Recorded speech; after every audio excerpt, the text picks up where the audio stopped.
Que faisiez-vous dimanche soir? Si comme moi vous êtes un fan de Formule 1, vous deviez certainement vous trouver devant votre télévision, à regarder Max Verstappen triompher pour la 15e fois de la saison.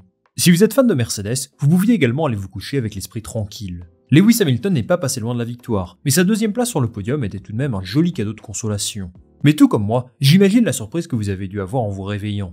Lewis Hamilton et Charles Leclerc ont été disqualifiés du Grand Prix des États-Unis, à la surprise générale. Alors je ne vais pas vous mentir, je ne pensais pas vous parler de ça à la base, parce que j'ai déjà prévu une vidéo sur Lewis Hamilton qui va sortir demain, et je m'imaginais plutôt vous parler de cet épisode de disqualification à ce moment-là. Mais vos commentaires sur ma vidéo d'hier m'ont fait changer d'avis, parce qu'il y a pas mal de choses à dire finalement. Pourquoi Lewis Hamilton et Charles Leclerc ont-ils été disqualifiés du Grand Prix des États-Unis? Cette sanction est-elle juste, et soulève-t-elle un certain dysfonctionnement du système, une zone d'ombre dans le règlement de la FIA? C'est ce dont on va parler dans cette vidéo aujourd'hui, c'est parti. Reprenons depuis le début. Leclerc est parti en pole position du Grand Prix des États-Unis, mais sa stratégie à un seul arrêt lui a coûté très cher, puisqu'il s'est effondré à la 6ème place. Lewis Hamilton, quant à lui, a connu un très bon week-end, et il a très bien construit sa course. Sa deuxième place est tout à fait méritée, et elle montre que les évolutions de la Mercedes ce week-end ont vraiment bien fonctionné.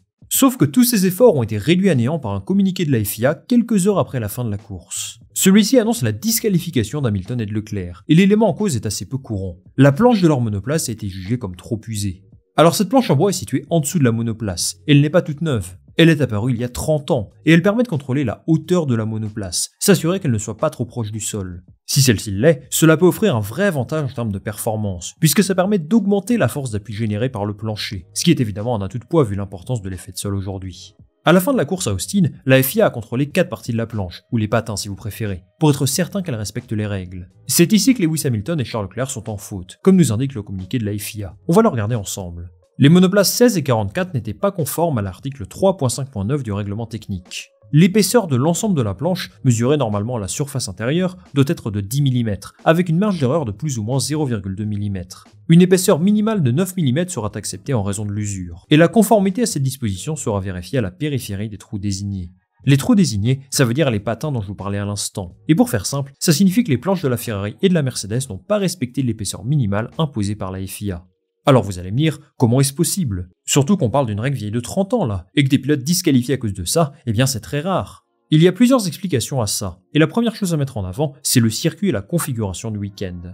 Le circuit des Amériques est particulièrement bosselé, et ça a forcément un très gros impact sur l'usure de la planche. Chaque week-end, les écuries doivent choisir leur hauteur de caisse en fonction du circuit. Je ne vous fais pas de dessin, les monoplaces auront des configurations très différentes entre Monaco et Suzuka par exemple, parce que les tracés n'ont absolument rien à voir, et la voiture réagira d'une toute autre façon.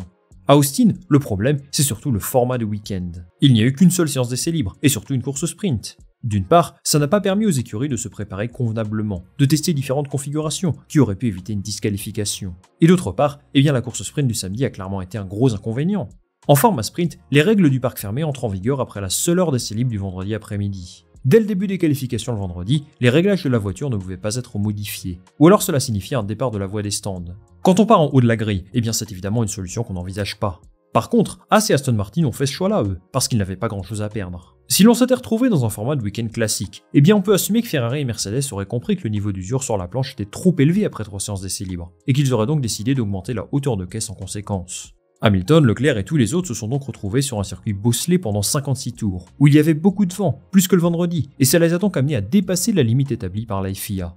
Alors ce qui fait beaucoup parler, c'est que 4 voitures seulement ont été contrôlées. Celle d'Hamilton et de Leclerc donc, mais également celle de Max Verstappen et de Lando Norris, qui elles n'ont présenté aucune anomalie. C'est d'ailleurs ce qui a amené la FIA à disqualifier Hamilton et Leclerc, parce que si Verstappen et Norris ont respecté le règlement, pourquoi pas eux? La question que pas mal de monde m'a posée, c'est si cette décision est injuste. À mes yeux, tout dépend de la définition que vous avez de l'injustice. Est-ce que les voitures d'Hamilton et de Leclerc ne respectaient pas le règlement? Oui. Est-ce qu'ils doivent être sanctionnés en conséquence? Oui, parce que c'est ce qui est écrit noir sur blanc dans le règlement, et qu'on ne peut pas faire d'exception. Sinon c'est la porte ouverte à tout et n'importe quoi. En somme, la décision de disqualifier Lewis Hamilton et Charles Leclerc est la bonne, et elle est juste, quoi qu'on puisse en dire. Les écuries ont d'ailleurs totalement accepté ça, ils auraient dû mieux faire. Par contre, la vraie question à se poser à mon sens concerne plutôt la façon dont le règlement est rédigé. Si la décision de disqualifier Hamilton et Leclerc est juste, est-ce que la démarche l'est tout autant? Ça, je n'en suis pas si sûr. À la fin de chaque Grand Prix, la FIA procède à un contrôle technique approfondi qui vérifie divers aspects de toutes les voitures. Par exemple, les voitures de Sergio Pérez et Yuki Tsunoda ont été choisies à Austin pour les éléments aérodynamiques, sur l'avant de la voiture, l'arrière, la carrosserie, etc. Tous ces contrôles sont au bon vouloir de Joe Bauer, qui est le délégué technique de la FIA. Il a choisi d'inspecter les planches sur ce Grand Prix, mais il n'était pas obligé de le faire. Il a certainement pensé qu'il devait y avoir quelque chose de non conforme à ce niveau-là. Les monoplaces sont choisies aléatoirement, et cette fois-ci, il a décidé d'en inspecter 4, mais ça aurait pu être 3, 2 ou même une seule. Si la FIA n'avait pas vérifié les planches des voitures d'Hamilton et de Leclerc, ils auraient tous les deux échappé à la disqualification. De même, si Carlos Sainz ou Alex Albon avaient été choisis à leur place, peut-être que ce serait eux qui auraient été sanctionnés. Tout ça soulève un vrai problème, parce qu'au final, tout le monde n'est pas jugé à la même enseigne. Alors dans l'idéal, il faudrait que chaque monoplace soit soumise au même contrôle technique, mais la FIA estime que c'est trop compliqué à mettre en place, qu'il y a des contraintes logistiques qui ne leur permettent pas de le faire. Soit, je peux le comprendre, ça prend du temps, et les écuries ont autre chose à faire. Mais le résultat final est vraiment dommage, parce qu'au final, 50% des voitures contrôlées sont fautives, donc ça signifie qu'on pourrait se retrouver avec la moitié de la grille disqualifiée finalement. Si toutes les voitures avaient été contrôlées, et que les commissaires se seraient aperçus qu'elles ont toutes le même problème, peut-être que la sanction aurait été différente, et qu'ils auraient été plus indulgents. La disqualification est juste, mais la façon de procéder ne l'est sans doute pas. Dans des scénarios comme celui-ci, j'aimerais qu'on puisse élargir l'enquête à d'autres monoplaces, ou en tout cas que le règlement évolue pour offrir une certaine justice. D'ailleurs, si vous avez des suggestions, n'hésitez pas à me le dire en commentaire, ça m'intéresse de savoir ce que vous en pensez. Pour moi, le cœur du problème réside quand même dans le format d'un week-end de sprint. Les écuries n'ont tout simplement pas eu suffisamment de temps pour préparer leur monoplace convenablement. Alors vous allez me dire que Red Bull et McLaren n'ont pas été sanctionnés, et que Mercedes et Ferrari auraient juste dû mieux faire. D'un côté, c'est vrai, mais il n'en reste pas moins que ce format est imparfait sur certains circuits. La nature du tracé du circuit des Amériques était assez difficile à prédire. Il change d'année en année, et beaucoup d'écuries ne s'attendaient pas à ce que ce soit aussi bosselé cette saison.